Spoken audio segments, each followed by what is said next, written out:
Everyone, Jeff here, and I hope you're having a great weekend.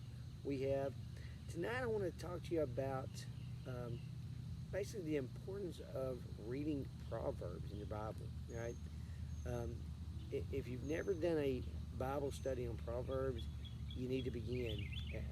If you have kids at home, you need to encourage them to dig into Proverbs. If you have grandchildren, you need to encourage them to dig into Proverbs.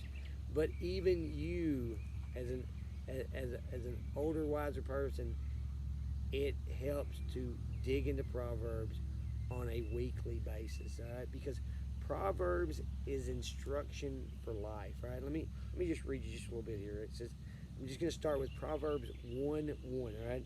It says, these are the Proverbs of Solomon, David's son, king of Israel. The purpose is to teach people wisdom and discipline, to help them understand the insights of the wise. Their purpose is to teach people to live disciplined and successful lives, to help them do what is right, just, and fair. These Proverbs will give you insights to the simple, knowledge and discernment to the young. Let the wise and listen to these Proverbs and become even wiser. Let those who understand with understanding receive guidance by exploring the meaning of these proverbs and parables, the words of the wise and their riddles. Fear of the Lord is the foundation of true knowledge, but fools despise wisdom and discipline. That pretty much sums up why you need to read Proverbs, right?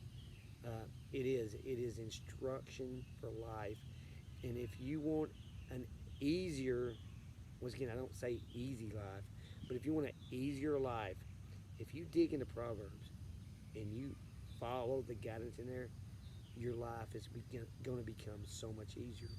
If you want your kids to have great lives, if you want your grandkids to have great lives, they need to dig in to Proverbs. Right?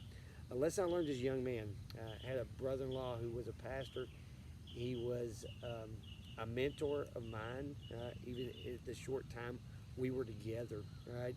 Um, and his name was Tim.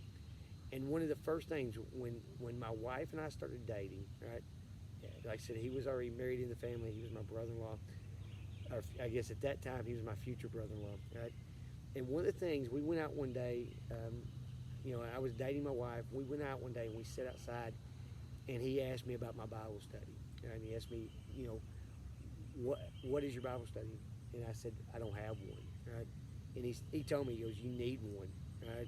Every single person needs one. And he said, let me tell you what, the easiest and most important Bible study you ever do is Proverbs. He said, because you know how many books in Proverbs there are. And at that time, I will tell you, I did not know. Right? And I told him no, and he goes, there's 31. Right? He goes, how many days in most months? 31. He said, do you think there's a significance to that? All right. Bottom line is, read a proverb every day. That was his word to me. All right. So I started doing it. All right. And let me tell you what. All right. I became much smarter and a much wiser young man as a result of that. Don't know what your Bible study is? If you don't have one, this is a great place to start. All right. Tomorrow is June 10th. All right. Get in there and read Proverbs 10. See what you learn.